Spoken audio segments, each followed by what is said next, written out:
Good evening and welcome to this week's episode of Coach's Corner. My name is Dwayne Dwyer. I go by the Mindset Coach, My name is the Uncle Junior, and I go by the Consistency Coach. and we are your coaches for Coach's Corner. Like I always say, man, if you're here and you don't want to do anything with the information that we're going to share with you this evening, this may not necessarily be the place for you. However, if you're looking to be a better version of yourself, be an impact in your household and in your community, then I think you're in the right place at the right time. Not only that, I think you were destined to be listening to the voice of myself, the mindset coach, and my good friend, the consistency coach, on this evening because there is something in this conversation for you. So, that being said, let me speak to my brother, the Uncle Junior himself, the consistency coach, the brother I affectionately call C Square. What's going on, bro? And how's everything going in your world? What's good, man? Everything in my world is going well. I'm over here. Let me move these screens over here. I'm over here hydrating, getting my hydration on, man. Had a couple workouts today, so I'm right now. I'm kind of doing 2 days, but so I did one early, but then I didn't take the necessary amount of rest I should have, and hydration and food and stuff like that, nutrition in between. So I Yeah. went on and did the other workout, and it just wore me out. So I ended up working out with Shelly. Hmm. So she was doing her thing, and then I was doing my thing in the gym at the same time. And man, that joke caught up with me. I was on my neck, brother. But Hey, man. I'm Sometimes I up, get it, man, man. and I'm good now, though. But it is what it is, man. Life is good, man. Everything in my world is going well right now. What about you? Yeah, that's good to hear, first of all, man. And for me, all is well, man. Kind of pressing forward with the plan we talked about last week, trying to redefine and not redefine, but clearly define and codify some of the things that we talked about so that when we meet again, that we have a more laid out structure. Hmm. And again, that's kind of like how it's going to be. So any progression in that particular arena is good news to me.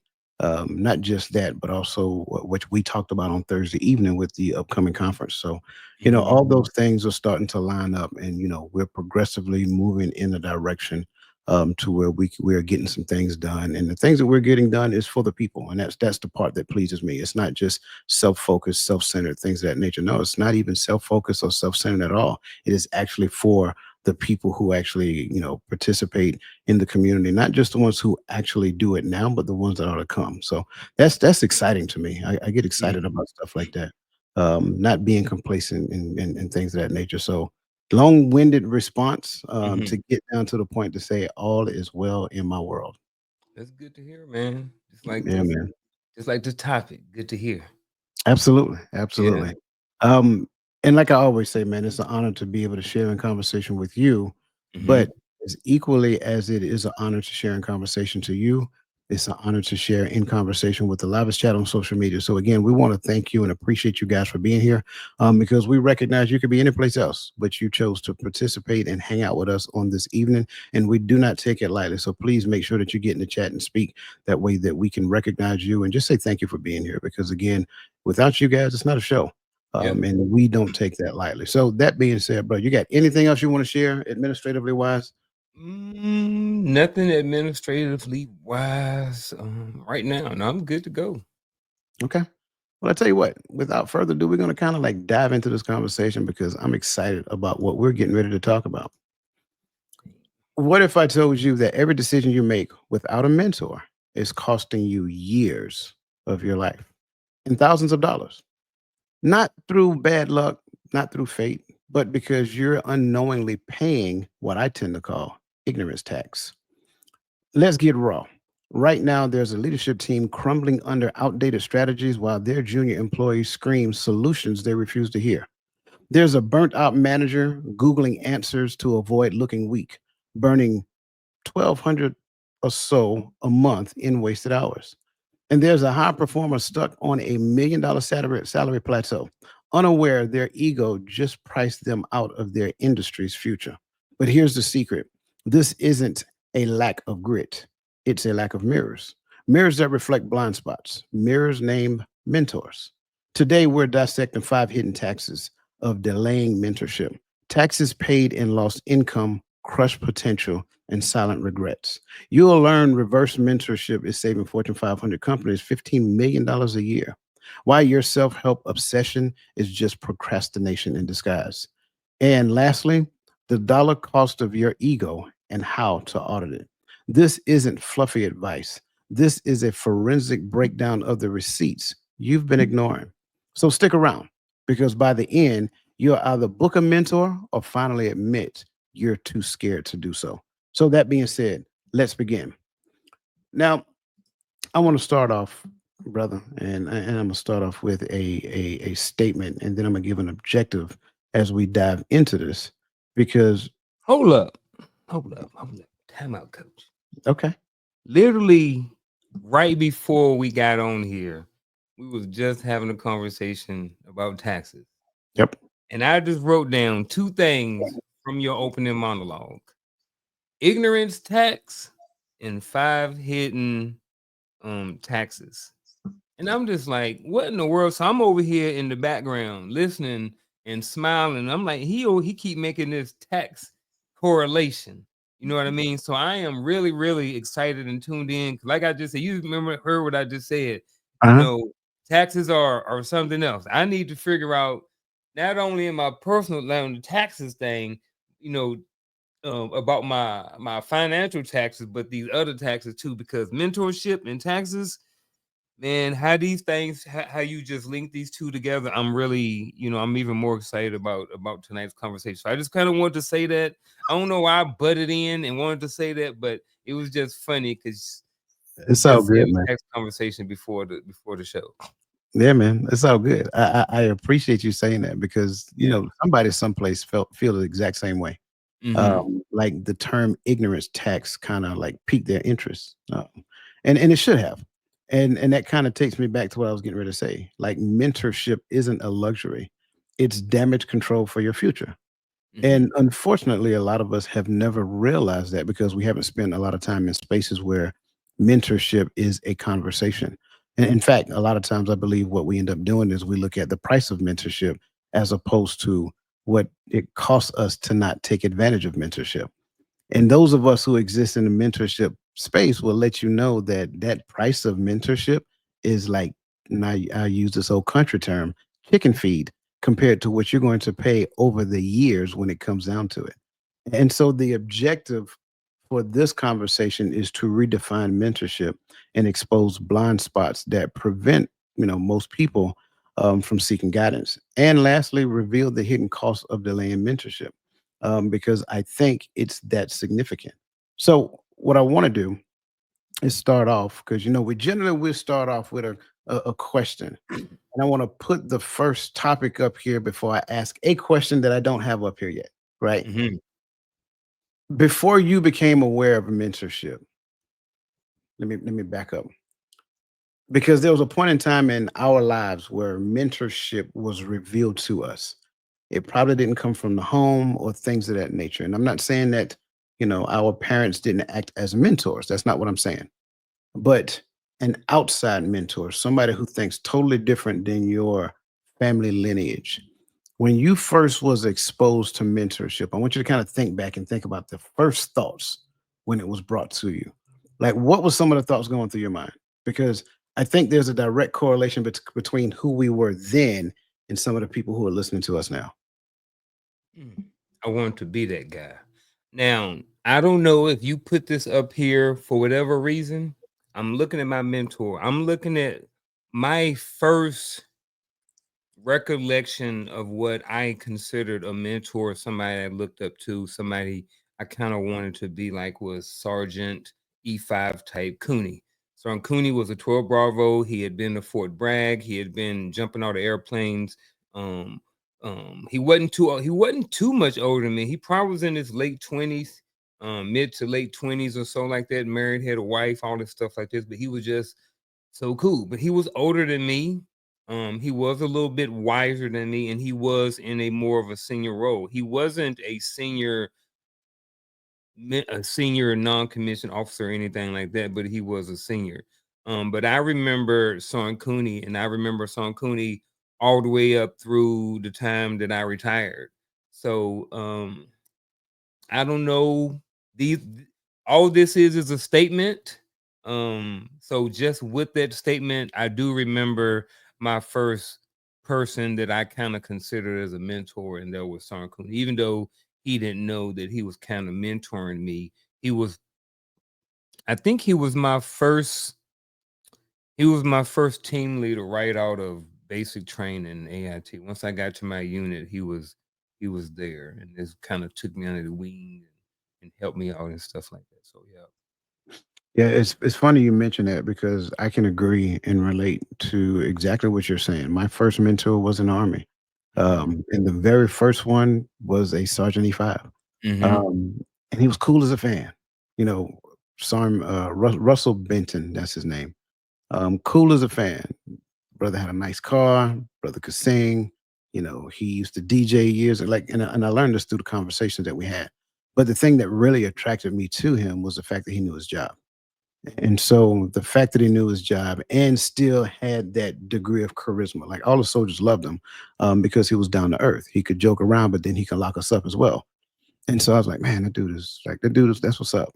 But then times change. And so did my mentor. And so, going from him, and you guys heard me talk about Tony Majors.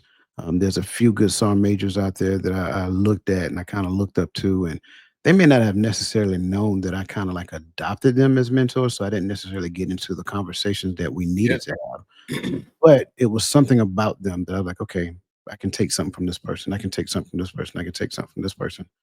But then even within the scope of mentorship within the military, that was still within a confined area. It was still within a box because we didn't talk about life. We talked about Mhm. army life. Yep. And so when I got to the point where I was mentally disconnecting from the military, that's when I got exposed to a different type of mentor, somebody who challenged my perspective as it pertained to like me as a man, me as a father, me as an entrepreneur, and how I fit into this world to serve other people. And I never really got that. Like I got it within the army setting, but once I got out of the army, it just kind of took my thoughts from here to here. And that's the thing that really resonated with me because it was like, okay, cool. And given this blind spot, like, were they older? Yes. Were they wiser? Yes. Did they have a senior role? Yes. But could it have also been possible that I had a mentor that wasn't older, still wiser, and still had a senior role? Yes. Well, okay. What about wasn't older, may not necessarily have a senior role, but still wiser? Yes. What about older, wiser, but didn't have a senior role? Yes. So it's like within the scope of what my mental fixation on what a mentor should look like, the more I release that, then the wider my aperture for mentorship becomes. And that was one of the defining moments in my life to get down to the point of mentorship growing as it pertains to how I see it. Any thoughts in relation to that? And as you share your thoughts, I'm gonna put a scenario. I'm not gonna ask questions about Mhm. the scenario. I just want a scenario to roll as people listen to this. Yeah, only thing I want to add to is I like what you mentioned how you broke down the differences in the mentor, whereas someone may be older and wiser, but may not be in the senior role. Someone may be older, not necessarily as wise, but still in the senior role. And I think you can learn from all of these. And Mhm. over my life, and I look at my mentors and stuff like this, most of them they've played different positions. All of my mentors have not necessarily been older than me. Yeah, And let's face it, when you do 20 years in the military and then you get out and then you go into another space and in your 40s at 40, 41, when you go into someone else's space, it's already people in there who are already wiser and senior but may not be older, but they yeah, have knowledge and information and they can be a mentor. You can go to a new space and you can have somebody who's been in that job for 15 years who is 35 years old and they can be your mentor.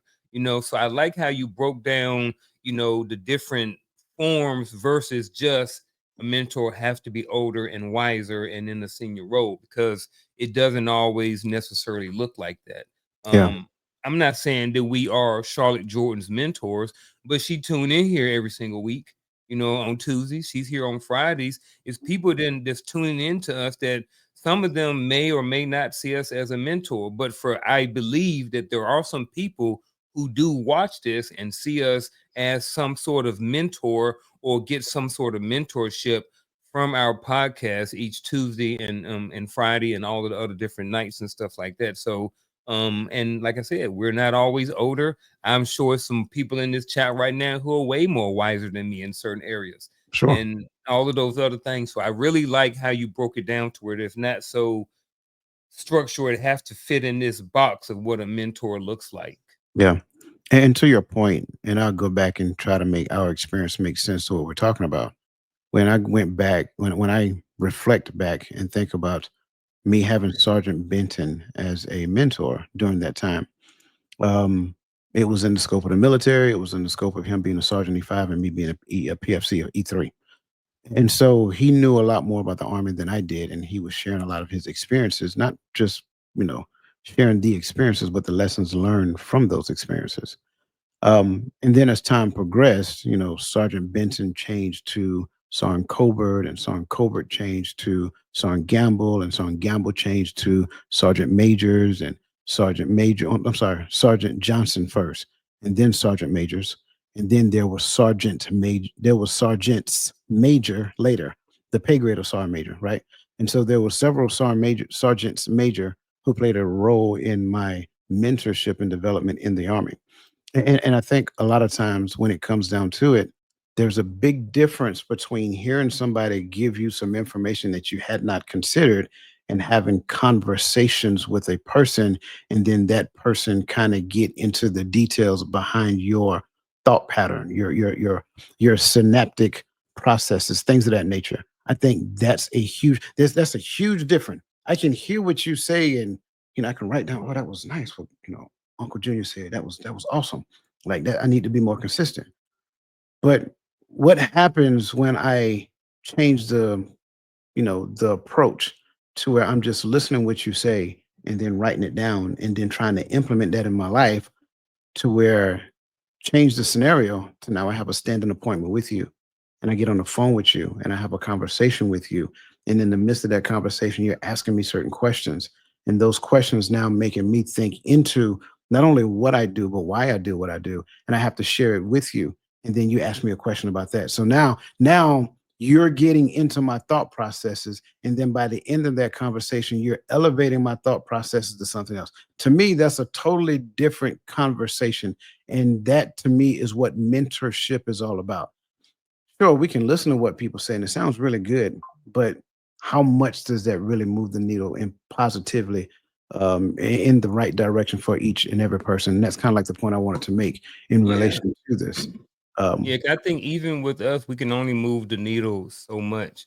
You can get on here and you can listen and stuff like this, but we're giving, in most cases, we're giving kind of sort of giving generalities because we can't speak to each individual. You and your situation is, and we could be going through the same thing, but it's going to look different because we're two different people with two different experiences. So, like you said, when you hit that button and you get that call and then you book and you're with that coach or that counseling stuff, now you get the one-on-one version. Now you yep, get the plan that's specifically and only for you. It's like getting a tailored suit.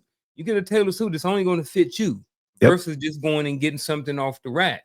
However, in order to get that look like a tailored suit, you got to go and spend a little extra money to get that tailored suit look. You know what I'm saying? I yeah, mean, it's no different than like buying off the rack. Not saying that absolutely, we are watching us is like buying off the rack, but we were just saying is that this is a general show. But then when you book, that's when you get the tailor-made suit.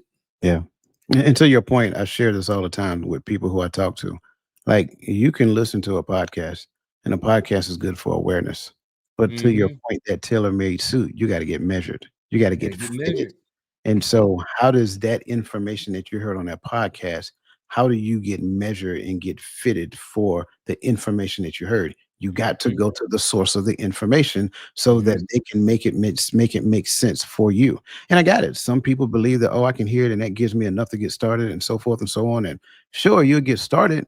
But here's the sad part about it. You're going to carry those same thought processes into a new awareness, thinking those same thought processes you had yesterday are going to help you today. It doesn't work that way. I Yep. wish I wish it did, but it just doesn't. and the law of sacrifice must prevail. Because here's the thing that really plagues a lot of people: they want something, they want everything on a Mm-hmm. discount. And when I say discount, really the Yeah. discount they want is zero. They want it for Yeah. free, right? But you go and read some books out there, and it's a lot of smart people who listen to us. Mm-hmm. Napoleon Hill said it best. There is no such thing as something for nothing. You have to sacrifice something for the greater future. Mm-hmm. Therefore, that in turn helps us to understand that the thing you're sacrificing today is minuscule compared to what you're going to gain from that sacrifice tomorrow. So Mm-hmm. I like the way that we're unpacking this, and I want to continue to unpack it because I think it's Yep. important. And so I want to ask you another question before we continue to dive deeper into this. Okay. Like when it comes down to the notion of mentorship, right? And I don't care if you're tied mentorship to coaching or whatever, or counseling, or whichever one you want to go with. What is mentorship? What is it? Like, what does a mentor mean? Like, how does it help me? Oh man. So I like mentorship kind of in the in a two-layered, two-tiered type of thing. I think that there's at least two layers of mentorship. I think you have direct mentorship and indirect mentorship. Indirect mentorship is kind of sort of what you get up here on Coach's Corner. When I tune in and I'm watching David Goggins videos and Eric Thomas videos, I am looking at these people who have lived a certain type of lifestyle that or have has embodied a certain type of mindset that I like. So in order for me to kind of understand someone's mindset, I need to spend time, be around that person, be around coach, be around David Goggins, listening to his message, listen to Eric Thomas's message, a whole bunch of other people that's out there that I consider mentors. So I think that's a um that's in that's the other type of mentorship. That's the external, that's the one you get where you're not 100% in. You just receiving kind of like what you were talking about. And then I think you have that's the indirect. And then I think you have the direct mentorship. And that's when you have somebody and you're getting that information. You're getting that one-on-one time. You're getting that if we're looking at taxes, you're getting that specific. I'm going through your taxes, someone's going through my taxes, and they're seeing exactly where I need to adjust my life in order so I can pay less taxes or to where it's going to financially benefit me. Same thing with the mentorship. Whatever issues that I'm talking to my mentor about, they're helping me fine tune those different things in my life to help me be a better person or help me be better at whatever reason I'm going to them for mentorship about. So for me, when I'm looking at mentorship, I'm looking at direct and indirect. And I think both of them are just as valuable, because most people can't have direct mentorship with everybody they need. Everybody can. I can't afford David Goggins. I can't afford to sit down with David Goggins and pay him and put him on my monthly budget to come and sit down and talk with me to be a coach or a mentor. And I don't have that. I'm Sure. not in this space. But I can reach out to coach. I can reach out to Unc. I can reach out to someone in John Maxwell or something like that. So long answer, but my short answer is indirect and direct. I love that response. And some of the things I'm going to say, excuse me, some of the things I'm going to say is in direct support of what you're saying. And it may be like one or two things that might be a little contradictory, but that's okay. That's not saying that you're wrong. I look at it as passive versus active. Same, right? Direct and indirect. Passive versus active. This right here is passive mentorship. You listening to a podcast is passive. There's absolutely nothing that you are doing, nothing that you are contributing to this conversation. We are spewing information out across the airways and you're just capturing. And what is for you, you're keeping. What's not for you, you're throwing away. That to me is passive mentorship. Active mentorship is where you're participating, you're part of the process. Like you're sharing specifics about what's going on with you. There's a degree of vulnerability that takes place in the midst of this relationship. Now, it doesn't just stop there. It doesn't just stop at the active. It's not just the vulnerability, it's also the commitment that must take place as well. Because if you're going to have a mentorship relationship, there must be a level of commitment that you have to it. If you're not going to commit to it, then there's no need to participate in it. But here's the other side to it. I also say that if you won't commit to a mentorship relationship, you also won't commit to the future that you say you want, because that's really the sacrifice that you're making. By not committing to a mentorship style relationship, you're not committing to the potential of what your future is. So, in other words, what you're saying is that I'm just going to use this passive way of mentorship to nickel and dime my way into something that I'm not in right now, hoping that it's going to work in my favor. And at the end of the day, that sounds really good. I mean, really good. And there's a lot of people who do that in the social media space. But how many of those people, I mean, do that and do anything outside of accomplishing a task? You know what I'm saying? Like, sure, I can go to YouTube and Google this and get this information, and sure, that helps me to accomplish the task. But that's accomplishing a task. What about something more meaningful? What about something more fulfilling? Right? Because I think the mindset must precede the skill set. I can get the skill set, but if I don't have the mindset, I'm just working the skill set without the mindset that embodies the further advancement of the skill set. So all of that exists within the space of it. So that's why I really love your definition, because mentorship to me is a person who acts as a bridge to get you to where you want to get to, right? It's almost as though they have the mental acuity that you desire to have. Like, I love your example of David Goggins and Eric Thomas, right? But this is the thing that I will always, this is the thing I will also say. Some people in the space, for me, they're destined to be there to give me the passive mentorship that I need in order to recognize that I need active mentorship. So, am I supposed to afford David Goggins? No. David Goggins ain't my mentor. Am I supposed to afford Eric Thomas? No. Eric Thomas is not my mentor.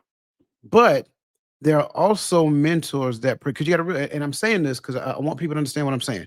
It's not that they will reject us, right? It's that we're not for them right now. I have not gotten into the space to where I can see myself participating with David Goggins, participating with Eric Thomas, because I don't have the mental acuity to be in the room with them just yet. But can I participate with the consistency coach? Like you just said, yes. Can I participate with the mindset coach? Yes. Yes, because they now have the mental acuity to bridge the gap between where I'm trying to go and where I currently am. And then when I get to where trying to go, because of the consistency coach and because of the mindset coach, after spending one-on-one time with them, now when I look at a David Goggins or Eric Thomas, can I see myself in that room with them? Yes, I can. Because these guys have given me the permission to think better about myself, to think better about my future, how I can become the person that will actually move into the future and serve people on a higher level. But until I get there, I will imagine a future that still has people serving me. And that's the difference, in my opinion. You don't, I throw this person out there, and it's interesting. You Mm-hmm. don't get to use John Maxwell as a guest speaker, knowing John Maxwell charged $100,000 for your first venue. No, it don't work that way. Yeah. You Don't got to work like build yourself up to that, and that's where we like our our excitement and motivation kind of supersedes our reality a lot of time. That's where mentorship comes in.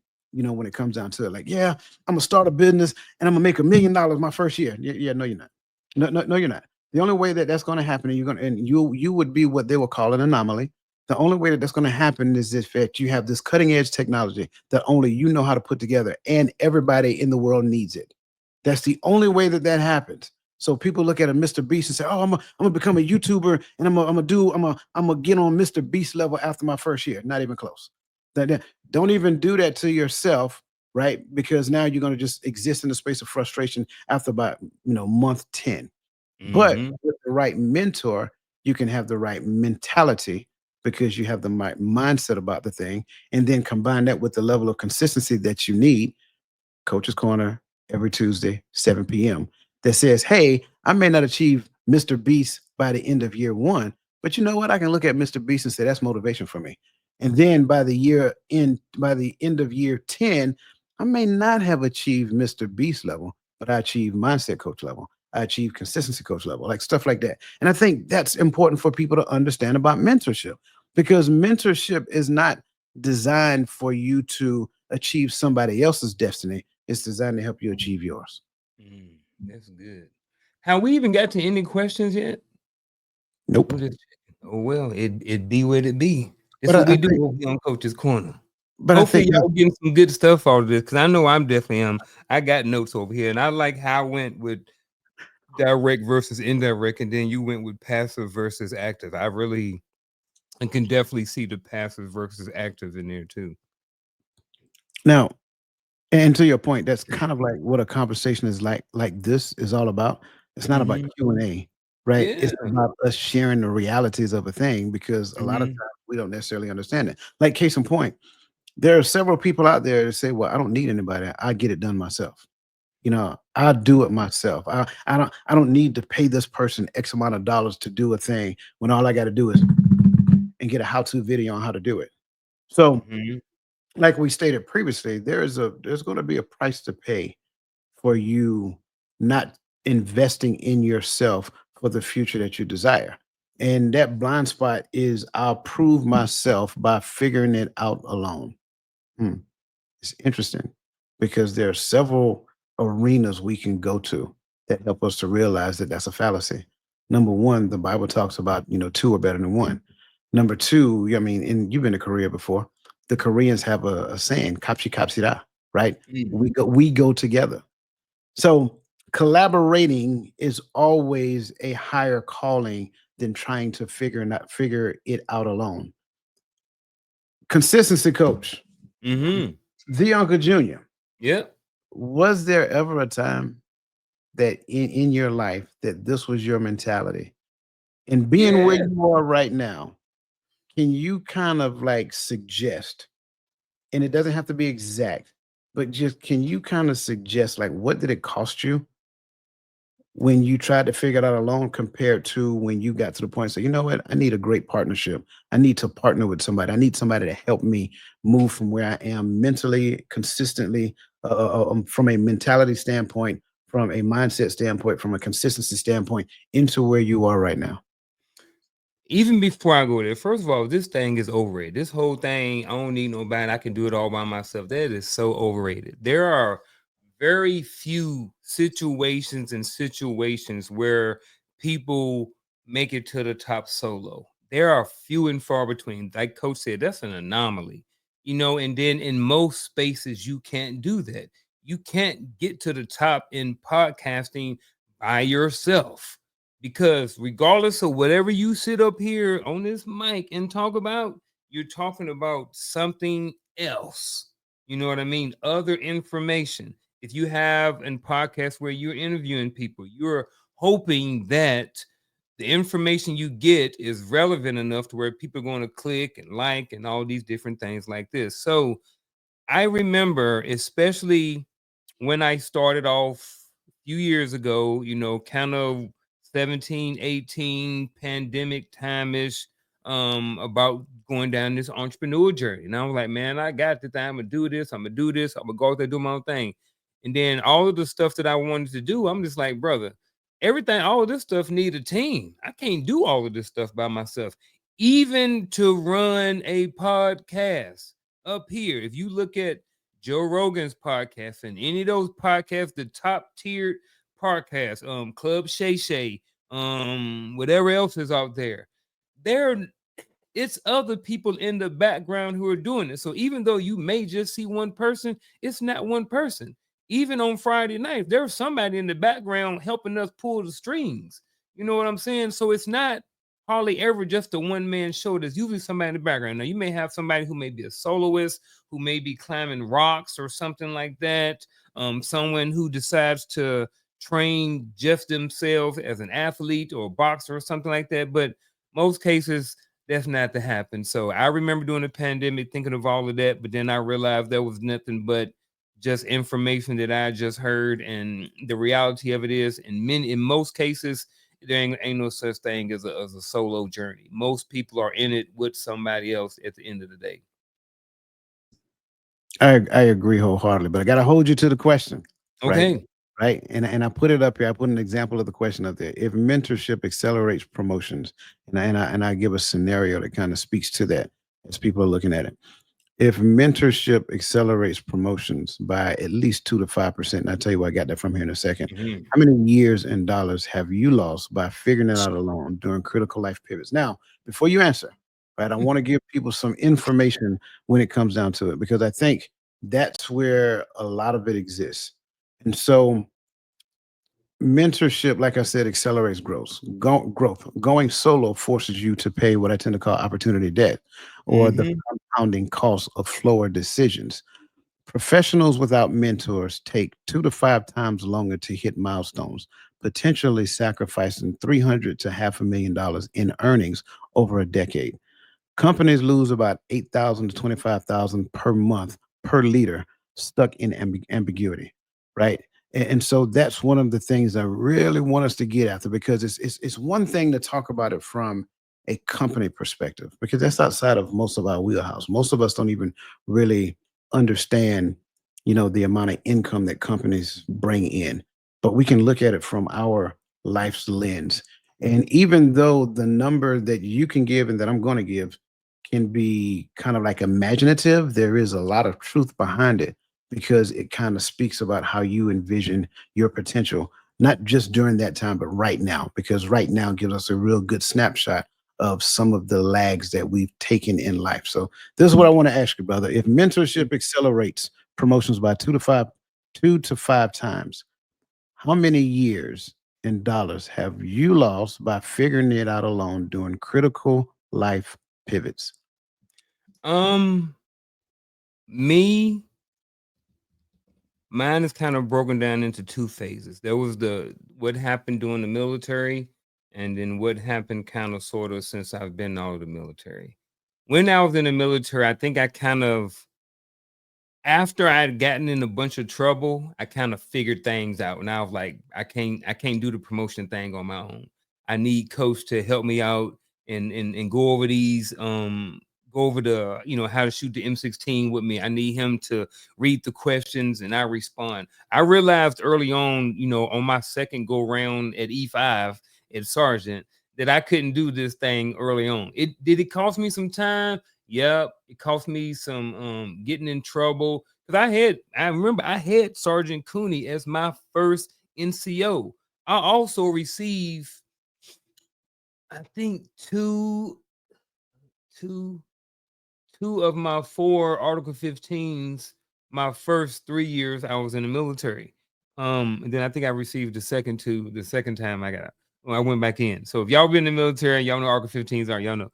But even though I had the same mentor from day one, I didn't know he was my mentor until later on down the road. But I lost my track of thought.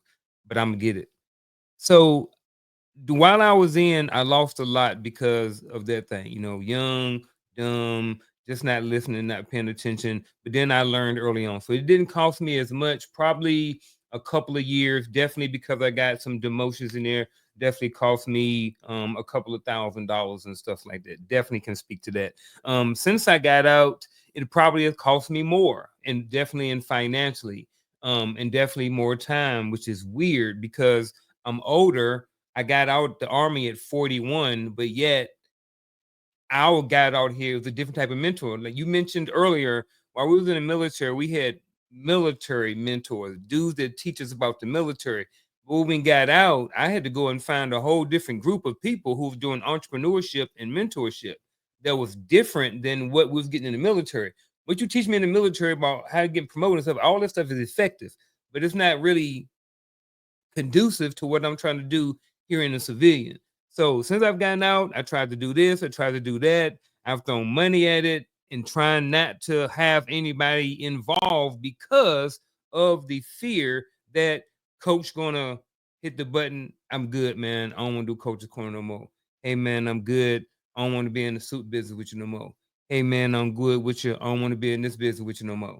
So it cost me a lot trying to do solo things, and to the point to where I've tried to work with people even to a fault. even after being burned, still working with these people. So mentorship is key. I spent a lot of time, a lot of years, and a lot of money. I don't know what that number is, man, but I do know that it came in two phases. Younger I was smarter for some reason, but the older I got, it was different. Yeah. So yeah. Let's because I want to make this make sense to the person that's listening, right? Yeah. And I like the fact that you brought in phases. I would say there are a couple of things. Is phases is definitely one thing I would look at, but I also say that there are these things called eras, ERA, right? Um, and there are certain eras that presented themselves that we could have taken advantage of, and we were Yeah. procrastinating, we was nervous, we were fearful, and because of that, we didn't pull the trigger on it. And because we didn't pull the trigger on it, well, we didn't get the opportunity to take advantage of a shift. And I give you a perfect example of a shift: the dot com era. Mm. Everybody under the sound of my voice who was, right around our age group remember the dot com when the dot com era became a thing. This was the introduction of Yahoo and Microsoft. Mm-hmm. If you were around during the introduction of Yahoo and Microsoft, and you invested in the beginning, it worked in your favor. Mm-hmm. But you either had to have a combination of two things. Well, I won't say either. You had to have a combination of two things.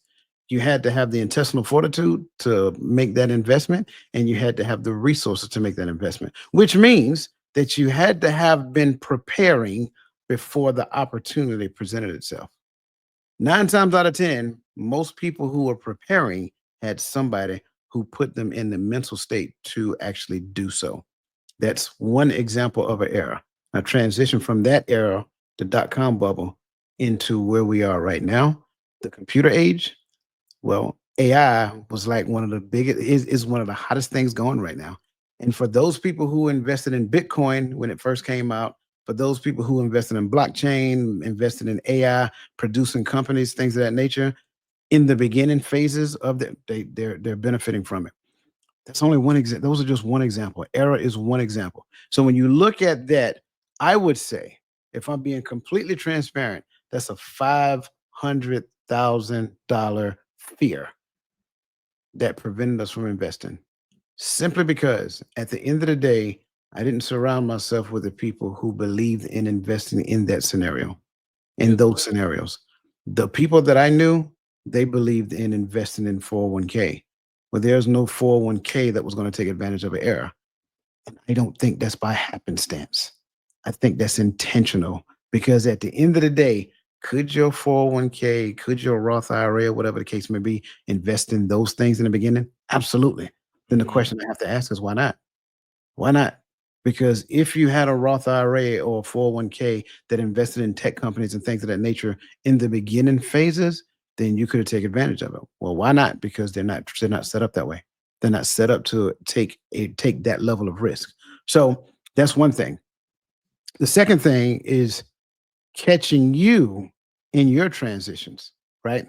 Because in your transitions of life, every transition is an opportunity. You mentioned getting out of the army, right? Mm-hmm. Well, you get this workshop. For those of you who don't know, right? It's called TAP for us, Transition Assistant Program, and it helps you with transitioning. Let me say it again. It helps you with transitioning, but it doesn't help. Transitioning. Right? It doesn't help you with transforming. Yep. Let me say that part again. It helps you with transitioning, but it doesn't help you with transforming. A lot of people get out of the army and still have an army mentality. Therefore, in their civilian walk of life, they still have a military mindset. Don't work. It doesn't work. It's very difficult. It's painful. Yeah. You'll look at people and say, "How can you be so lazy? How can you not?" Because Yeah. if we're supposed to be at work at 8 o'clock, we need to be here at 7:45. Well, why aren't you here at 7:45? That is only a Got to be snap. here to 8. Right. That's only a snapshot of what I'm talking about. Mm-hmm. Because now transition into these things that we could have decided, but we did not have the right person in our life to help us decide. I'm telling you, when I got introduced to the John Maxwell team, that literally transformed my way of thinking. I literally had a military mindset coming out of the army, moving into, contracting, right? Being a contracting manager or per se. I had a military frame of mind. And most of the people that I worked with and most of the people that worked for me were from the military. So it just makes sense. And so Yep. now, even in that, I'm trying to figure out why you think, why is that? How was it that? How did you make 20 years in the army thinking like that? That's Yeah. what I'm thinking. Once I got introduced to, the John Maxwell team through Sean Parrish, shout out to Sean, that changed my whole mentality. It's like, why are you focused on that? When at the end of the day, you still got X amount of years ahead of you to shoot for the stars. They're not going to give you the stars. They're only going to give you what their contract is stating. Mm-hmm. So do I put my faith in that? Or do I put my faith in what I say I put my faith in? So that's Right. what I mean when I say that. So even in that arena, that transition point, not transformation, but transitioning, transition Mm-hmm. assistant program. The transition assistant program, although it helped me move from the army into a job, but I missed a opportunity for transformation. And if I did transformation properly, my mentor would have had me positioning myself for transformation when transition was available. And that's the thing that I'm talking about. Mentors are individuals that help us prepare for those key moments, those pivots, those critical life moments, to where if we do it right, the stars Yeah. are available for you, bro. Yeah. Man, I liked all of this stuff. I was over here soaking all this stuff up, man. Cause I remember when I went through Maxwell and stuff like that, I actually got a text yesterday about which college. I was like, how much is it now? So I might go again. I am planning on going again. The times that I planned on going, it didn't work out. It's like they always have it. Like the one in August is like right around like as soon as I go back to school. So Mhm. it don't look right coming in right into school the first couple of days of school and then be out because that's just those are just not the best times to take time off. So I'm about to pay for it later on with workload and different stuff like that. So Yeah. yeah, I don't know where I was going with No, that. no, you're good. And I Yeah, want for people in the chat, because I want you to be an active part of this conversation. yeah, I want yeah, you to yeah. I want you to put hashtag biggest missed. Hashtag biggest missed. And I want you to Mm, kind of share yours. Like, what do you think yours was? Because I think when we look at it and break it down monetarily, and the only reason I'm asking to break it down monetarily, because that's something that's measurable, right? The average salary in the United States is like $60,000 a year. And when we delay mentorship for like 5 years, we mm. forfeit literally more than a quarter million dollars. So I want you to kind of write down hashtag biggest miss, because I think that's important when it comes down to all of these things that we're talking about. Because ultimately, mentorship is a filter, not a crutch, right? And I think that helps me to move to the space of realizing that asking for help is not a weakness. Okay. Mentors tend to act as cognitive filters, cutting through noise like a GPS. Like, you can go down the wrong street and be stuck in traffic for hours. But if you have a GPS that identify traffic reports, it can actually change the course to which you can go and literally save you, you know, hours on top of your trip. And so mentor professionals solve problems 50% faster, saving $250,000 annually in consulting or reworking costs. And I think that's something for us to consider. So now I want to give you a situation here, and I'm Okay. gonna put it up here and I'm gonna read it, and then I'm gonna give you a couple of questions to go along with it. A consultant spends 25 hours Googling solutions to a client's supply chain issue. A mentor with industry experience solves it in one call, citing a niche strategy used by three Fortune 500 companies. So the question I want to kind of throw up for you in the chat is like, what's the hourly financial loss for avoiding mentorship? I ask again, what is the hourly financial loss of avoiding mentorship? A, $500 consultant hourly rate. B, $1,200, which equates to 25 hours times $50 an hour. C, $3, which is the cost of Wi-Fi. And D, $300,000, which is the entire project budget. I'll say it again, and make sure that we understand the scenario. A consultant Mhm. spent 25 hours Googling solutions to a client supply chain issue. That's for starters. So the question is, what's the hourly financial loss of avoiding mentorship hourly? A, $500 consultant fee per hour. B, $1,200, which equates to $25 an hour times $50 an hour. C, $3, which is the cost of Wi-Fi. And D, $300,000, which is the entire project. I'm gonna go with the 1200. Smart man. Smart man. The answer is definitely $1,200. Why? Mhm. Because 25 self-guided hours versus one mentor call wasted $1,200 plus for a $50 per hour professional. Mentorships act as a cognitive filter, avoiding time hemorrhage. And I think that's something that we all need to understand. And again, this is not just for the individual. This is also for, companies out there as well. And so when we look at how much time we waste, I'm going to say it again, how much time we waste weekly Googling solutions that a mentor could shortcut with one conversation, and we multiply those hours by Mm. like their hourly rate. And it's just, and this kind of gets back to the number I was trying to, generate as we talked about it, because the Department of Labor workshop in TAP is 40 hours. Let me say that part again. The Department of Labor Mm. workshop in TAP was 40 hours, 8 hours a day. That was your place of duty for the week, right? And in TAP, again, transition assistance program, when you get out the army, you got 1 week, it's a DOL workshop. That is a 40-hour workshop. What if I gave a mentor 40 hours of my time? And keep in mind that 40 hours isn't going to be in 1 week, right? It'll be spread out over time, which means I get to practice what we talked about, then come back to the mentor with questions. Like, imagine how successful that will make us. Mm. Yeah.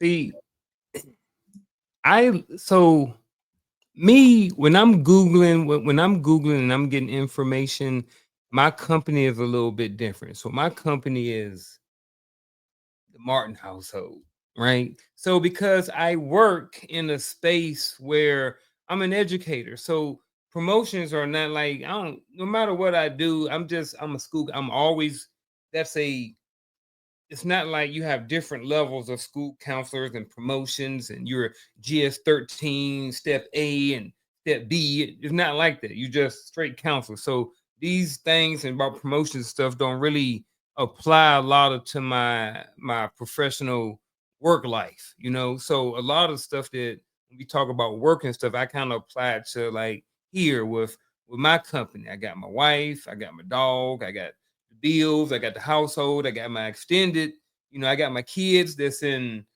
New York and Colorado and the grandkids and New Orleans. I mean, not New Orleans, but Louisiana. So I got kids all over. So that's kind of how I look at it. But I definitely have lost, I don't want to say I lost hours. I don't want to say I wasted, but I definitely, if certain places, certain phases of my life, if I would have had a mentor, I would have saved a lot of freaking time. Just going on there and Googling, hey, look, man, my wife just cussed me out. What I'm supposed to do? I don't know. I'm just saying something like that. Just going on there and then spending and watching videos about how to respond to it, how to respond without hurting her feelings, how to respond to get the best, whatever, you know what I mean? So like just information like that, man. I don't know how much time, I don't know what the exact number is, but I know it has been a lot of hours. I know it's been a lot of hours. I wish I could, I know we only have a certain amount of time on the show and we don't want a lot of lag in between, a lot of airtime where we're not, talking and stuff. But man, I don't really know, but I know it's been a lot. I know it's been because and part of it is because I like getting online and looking up and trying to find a solution. Maybe sometimes to a fault, maybe sometimes to a fault. Maybe this goes back to that self thing about like, hey, look, man, I want to find the answer because I like the fact I didn't grow up with this, coach. I didn't grow up with the answers right at the palm of my hand. I got two of them. I didn't grow up with the phone with, you know what I mean? Now, and if I want to know something like right now, and I was like, man, I could type this question in and chat GTP right now, and it'll give me the perfect answer. You know what I mean? The perfect response. It won't be my response, but give me the perfect response. So I don't know, man. No, I get it, and that's why I put this question up as you were talking. Mhm. Like, what assumptions about your industry's future are you refusing to question, and what market shift could bankrupt that belief in 5 years? See, everything you said, you're not wrong, but Mhm. everything that you just said is probably like how most of us think. Like Mhm. my promotion is already predicted. Like Yeah. I work in, and I use me for an example as a government contractor that is on a multi-year contract. My promotion is already decided. It's already determined. Mhm. Yeah. Most people who work in contracting don't know that, but it's already predicted. It's written into the contract. So at the end of every year, performance reviews now say, okay, well, you've done a good job. We're going to give you what they already paid us to give you. And I Mhm. think a lot of Yeah. times look at things from the perspective of the employee, but this conversation is looking at it from the perspective of the employer. Because at the end of the day, the employee, for the most part, can't do anything about their promotion unless they actually change who promotes them. When Yeah. they change who promotes them, now these questions apply to them. So Mhm. I'm not necessarily talking about Garfield Martin as the school counselor. I'm talking Mhm. about Garfield Martin as the consistency coach now, Mhm. because the consistency coach decides his own paycheck, right? The Yeah. mindset coach decides his own paycheck. That's Mhm. different. That's Like, so different. now when I look at that industry, what assumptions did I make about my industry that I'm refusing to question? And if I'm saying I like looking on this thing and getting the answer, well, how much time am I utilizing when doing so? And I go back to podcast when we first started. How much Mhm. time do we use going online, looking up how to do this? Like, 'cause I'm gonna tell you when I first, and I know I'm speaking not for you, but in Yeah, conjunction. yeah, yeah. When we looked up, like trying to understand video editing, look at how many hours we put into that. And I do mean hours. So Yes. it's like On one video. one video, on one video. On So it's 30-minute video. It'll right. put 10 hours in editing. Exactly. And that's in conjunction with learning how to do it, then going to do the thing. Then how do I Mhm. do this? Okay, got that. Okay, then you do that. So it's like so much time invested. When at the end of the day, if we had knew the right person to call when it came down to video editing, they could have easily said, okay, do this, blah, blah, blah, whatever the case may Yeah. be. And so Yeah. that's the thing that I really wanted to inject. And this is another self a reflective question that fell under, wait for it, the ego Mm. tax. Ego, that E word, boy, that That's ego. it. That's it. So, Yeah. and no, it happens, and I'm glad you said what you said because Mhm. a lot of us feel the exact same way. So don't look at the consistency coach sideways, Yeah. y'all, because the Yeah. only difference between him and y'all right now is y'all get to hide behind the fact that you ain't on Yeah. stage. You know what I'm I'm just saying? being transparent about That's mine. it, man, and I appreciate that. I definitely appreciate that. Let's jump down to the self-help illusion. Why apps can't replace human mirror. And I think we're in a space and time where this has to be something that's talked about, right? Because we believe, and you have heard it said several places, books and podcasts are enough. Mhm. And to me, it's comical. Self-help content lacks accountability. There's nobody in that book, nobody on that podcast that's going to get on the phone with you and tell you to give them the lessons you learned by implementing the conversation you that we had 2 weeks ago. Nobody's going to do that. Not in podcasting and not on a book. Human mentors act as, like I said before, a reality mirror for your unique context.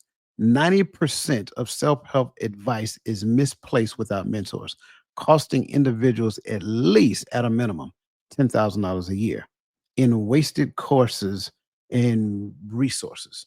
So I think it's important for us to kind of like ask ourselves that question, because if we don't consider it, we're missing it.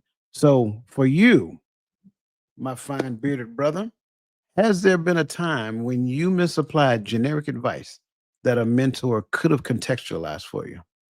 Yeah. Um, and that's that whole I would keep it very simple. And I'll go back to something Sure. we talked about. doing it on your own. Mhm. That's just some generic advice that we've always talked about. Man, you just go out there and just, work hard. I'm self-motivated. I'm self-made. I'm a self-made man. You can't depend on nobody.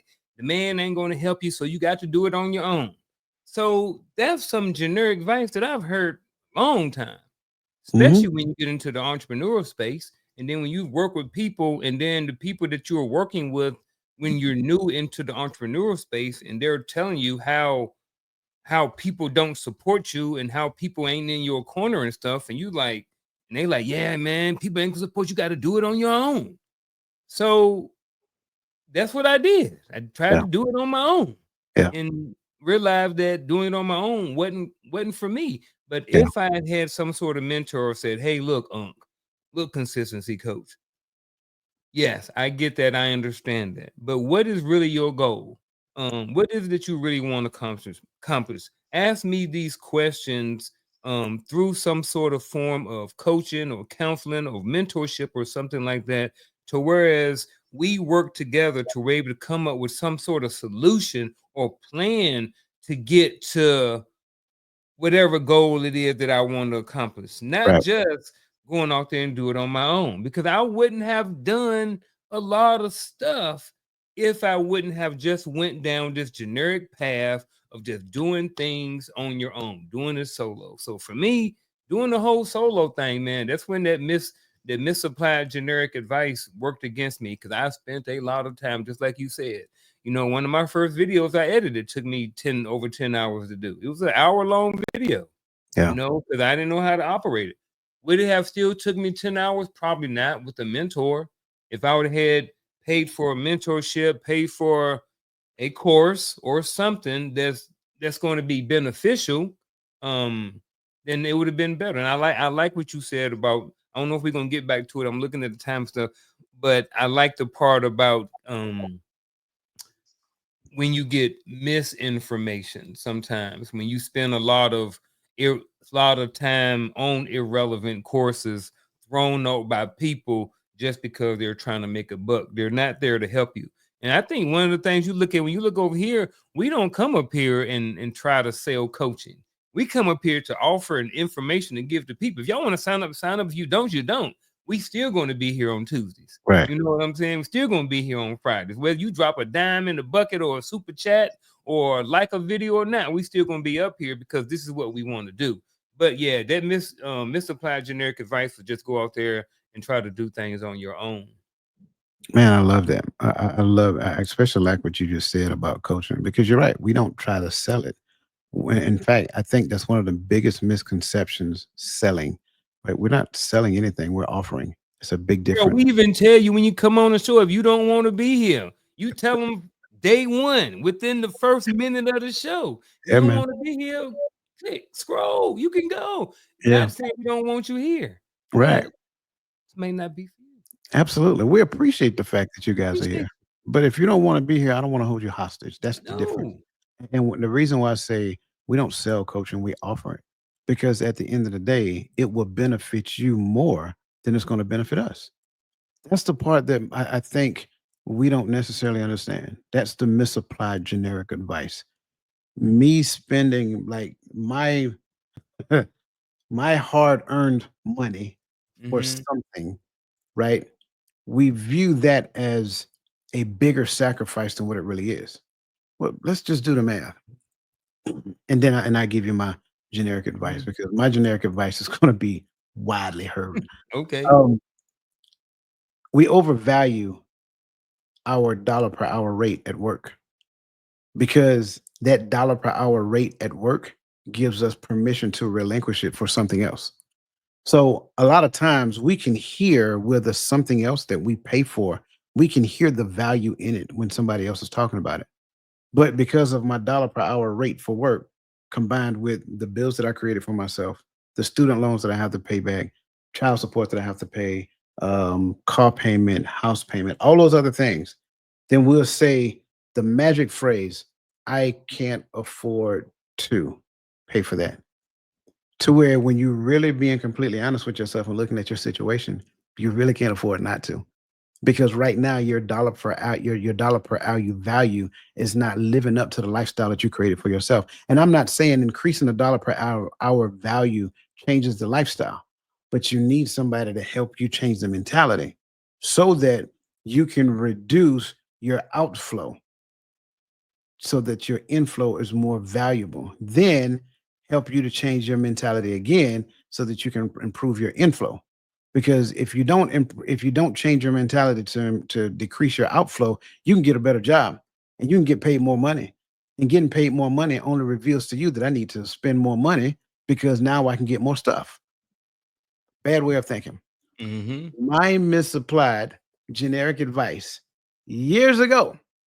Years ago. Drum roll, please. Let's hear it. The Bible. That ain't a good one. You said that's not a good one? That Oh, you told me mine was stronger. a good one. No, what was it? The Bible. The Ooh. Bible was misapplied generic advice when I was younger because at the end of the day, I did not sit down or no one taught me that I needed to sit down with a person who is teaching me the Bible so I can ask some very serious questions, right? I need to understand this. Okay, I'll give you a perfect one. You ready for it? Yep. Husbands love your wives like Christ loved the church. What? What that mean? I don't exactly. What that mean? I didn't How know did what that Christ meant. love the church? Right. So that's I needed to sit down with somebody to help me to understand what that means. But you know what? I paid ego tax for it. Mm-hmm. I paid ego tax for it. Like for real. Because I did not have the humility to go to a senior male and say, "Can you explain this to me?" You got to keep in mind, you get married at a very young age when you don't know any different. And so what ends up happening, not only do you pay ego tax in the form of child support, you pay ego tax in the form of spousal support. You pay Mm. ego tax in the form of money that you end up spending on stuff because that's what, she wants. And, happy wife, happy life, right? It's it's a funny commercial. I think it was a comedian. Um uh White. His last name is White. He went by Tater Salad. I can't remember. And he was talking about the commercials for Mother's Day, Zelle commercials. And he would start talking about how they're talking about this is priceless. He said, if I was to go and make a Zales commercial as a marketing director, he said, I would say this thing, that'll shut her up. And it was funny to Mm. me. It was funny But to me. I'm only using that as an example, but that's how most men are when they mm-hmm. don't know. If Yeah. she wants a thing, he prefer to pay for the thing so he don't have to hear her mouth for not getting the thing. Ego Mm-hmm. tax. When you don't know, you misapply the information that you get. That's all I'm saying. Mm. I like it. Wheels are turning over there. Wheels are turning. Wheels are turning. Wheels are definitely turning. Real quick, we got a couple of true false. We ain't gonna go through all of them. I'm just hit like one or Okay. two of them real quick. All right. True or false? Self-help content is just as effective as human mentors if you take detailed notes. I'm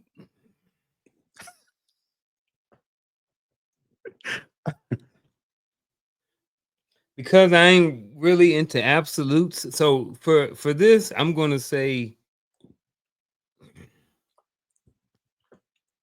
true. I do think no, I'm sorry, not true. False. False. Self-help content is just as effective as my answer is false. I do think that there are some anomalies, and I think there's a small subset of people who may do better learning from AI and learning from other things because they don't like people or Sure. something like that. But I think that's more so the minority, Mhm. um, the outlander. So I think for me, my answer would be false. You know what I liken this to, and I greatly appreciate your response, and your response is accurate, by the way. Hmm. Um, I liken this to like me using AI to do something and make more money, but Yeah, you're still the same person, like I yeah. just talked about previously. And so, does making more money make you a better person? Like, does that put you in the mental space to not be self-centered, or does that make you Mhm. more self-centered because you did it by yourself, because you did not change your mentality, your mindset when you made it? So I think I do believe that AI is going to change the financial future of a lot of people, but I still think just because that's going to become the norm, that a lot of people will still be the new version of an anomaly, right? Because what Mhm. ends up happening is that you oversaturate the market of this particular thing. And if you are the first person to do a thing, if I come behind you and do the exact same thing that you do, then I'm looking at your level of success and I'm like, well, I can do that too. No, not necessarily, because he has conditioned a majority of the people who've seen it to see it. And then you also got to realize you got those professional skeptics out there that I tend to Yeah. call them, because they always believe that you're trying to get over on them. There's nothing you can do to change their mentality. It doesn't matter how much you say, look, I'm for the people. Like, yeah, okay, sure. But what's your agenda? You plotting on me? Like that's how they Mhm. You think plotting on when me, it comes yeah. down to life. Yeah, that's how they think when they come down to life. So they looking at investing their $20 an hour in a thing that can actually help them. But then even if they're investing it, are they committed to the thing that they're investing in, or they think that that's the magic bullet, that $20, that money that they paid, that's the thing that's going Mhm. to get you? No, that the money that you paid is just the sacrifice. The commitment that you make after the sacrifice is the thing that's going to get you move you forward. So self-help, great. Great. It may make you aware of some things, but self-help does not act as an accountability partner, and that's the Yep. key. Yep. Last question. True or false? High performers don't need mentors. They already know what works. Oh man, that's false. And I'm gonna Oh, tell you this false is as my beard is gray, you know. But I thought, see, and see, this is what I didn't get about this. I was like, man, these dudes, even talk about David Goggins, mhm, talk about Eric Thomas, talk about John Maxwell, talk about a lot of people in Maxwell. All them dudes got mentors. yep, Everybody who is somebody has mentors. yep, Mike Tyson had a trainer. yep, Michael Jordan had a trainer. yep. Everybody out there, Kobe, LeBron James. A lot of people like LeBron. That's for the Shell. She like LeBron James. That's her goat. She from a different generation. Bless her. You know what I'm saying? But I think she's starting to slide over to the Jordan a little bit. I've been sending her some content and kind of, you know, but whatever. But I Mhm. think, man, what was that question again? What was the question again? The Completely question took me off. was, High perform. Yes. All right. So back to this. So I like again. I think it's false. I think at every level that I've seen a someone win at something to the highest level, they have mhm, all had mentors and they've all had trainers and stuff like this. So if Michael Jordan had a trainer, I'm pretty sure he had a mentor.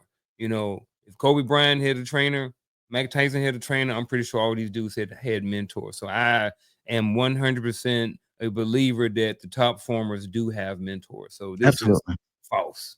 absolutely, absolutely. To your point, and I'm gonna just make this last statement, and then we're gonna Mhm. transition to our actionable advice. Okay. Do you know how much it costs Blockbuster not to have a mentor and pivot? Stupid. Had 200 the game on lock. Had all the videos. $250 billion.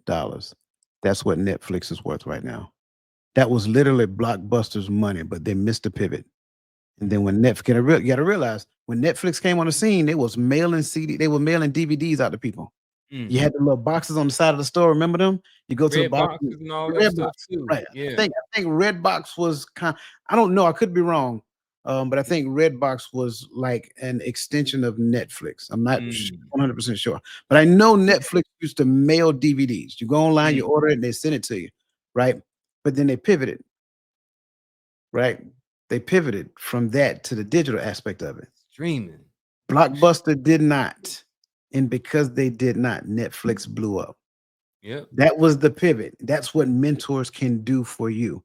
Like I Mhm. said, pivot happens in era and it happens in your transition points in your life. And if you miss it, and it's going to cost you dearly. So imagine how the owner of Blockbuster is like looking at stuff online like Netflix is everywhere. I'm Still. sick of them. I'm You so know, they sick. all they all they all probably got Netflix accounts too. Yeah, they do. Yeah, they do. Stop playing with it. Listen. Greatly Yep. appreciate everything you shared, brother. Greatly appreciate everything that everybody else shared in the chat.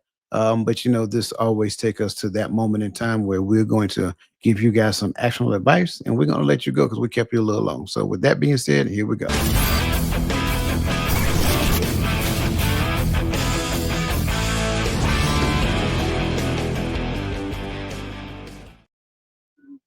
Blow me up. Very well. Folks, this was a great conversation about mentorship, and I really enjoyed it on a selfish note. So I hope you guys got something out of it too. So finding the right mentor, life-changing decision. One of the things that I talked about was direct versus indirect mentorship. And then coach talked about passive versus active. I like both of those. I want to kind of talk about passive versus active and kind of still coach a little bit thunder, you know what I mean? But I think that's kind of where I want to go. I think, over the next 7 days until we get back, look at your life, look at your mentors, look and see how you are obtaining information that you are using to make changes or to be a better person, and see if those things are more active or passive. Now, along with that, look and see if you need to have look and see what you need in your life. Look and see on a scale, let's say a percentage of 100%. Look and see how much passive information or mentorship you are consuming versus how much active. And then look at yourself and see if you need to make some adjustments in your life when it comes to that. If you are consuming only 100% of your mentorship through a passive way, then maybe consider or watch some videos or something on the importance, or watch this video on the importance of having an active mentor. And then if you are receiving some active mentor, not saying go back and look at them, but are you getting the mentorship that you need that is helping you progress forward in your life? So that's my actionable advice for this week. And that's it. Man, I greatly appreciate that. And I agree 100%. Like, you have to really search yourself. You've heard us say it before. You've heard other people say it before. The best investment that you will ever make is the investment in yourself. So, that being said, if the best investment that I will ever make is the investment in myself, why am I more willing to go out there and take out a loan to invest in something that will never pay me back? That part is something I can never figure out. So, my actionable advice: get a mentor. I don't care what it costs. I don't care what you have to sacrifice to do so. Get a mentor. It is for your good and it is for your future. It is imperative that you learn to make the sacrifice for the future that you really want in your life. And that really is my actionable advice. Like you said, bro. I'm sorry, go ahead. I'll say all good stuff, man. I like that one. Yeah, Get a man. mentor. Get one. Just get one. Stop procrastinating about it. Stop thinking so much into it. Stop doing the pros and the cons. Stop look. If you're looking at bills first, that really helps me to understand that you need a mentor. Hmm. I hate to say it that way, and it really does sound contradictory because in your mind you're like, well, if I got these bills to pay, like how am I supposed to be able to afford a mentor? That's why. Like, are you hearing it? And I think part of it is that we can't hear it because it's happening in our own head. Like, you can't see the trees for the forest. I'm sorry, you can't see the forest for the trees. You're in it, so you can't see that it's a full forest. Like, get somebody to help you step up. Baby, if bills are preventing you from doing it, that's more of a reason you need a mentor, Hmm. because Yep. your bills should not be a decision-making factor of your life. And if it is, you're already behind the power curve. And I know I'm going on a tangent right now, and I'm sorry, but it's Yeah, no, because you did. I know what that's like. I lived that life at one point in time. And the only way I was ever to get it, I was like, you know what? There it is, all on black, right? So you got to take a risk for yourself. Take a risk on yourself. If you're not willing to do it, I mean, who else? Who do you believe is willing to do it for you? Yep. It's your life. Take control of it. That's it. Listen, we love you guys, right? I know to some people this may have been a difficult conversation. You're welcome. Difficult conversations will always work to your advantage. Again, like I said, we appreciate you. We value you. Again, replay this, share this with somebody. If you ain't hit that like button, shame on you. Hit the like button before we go. because I think this is one of those conversations you're going to want to listen to over and over again. So, with that being said, on behalf of my brother, the Uncle Jr., the consistency coach, my name is Dwayne Dwyer, the mindset coach. Let the best version of yourself be a blessing to somebody else. And we'll see you guys next week.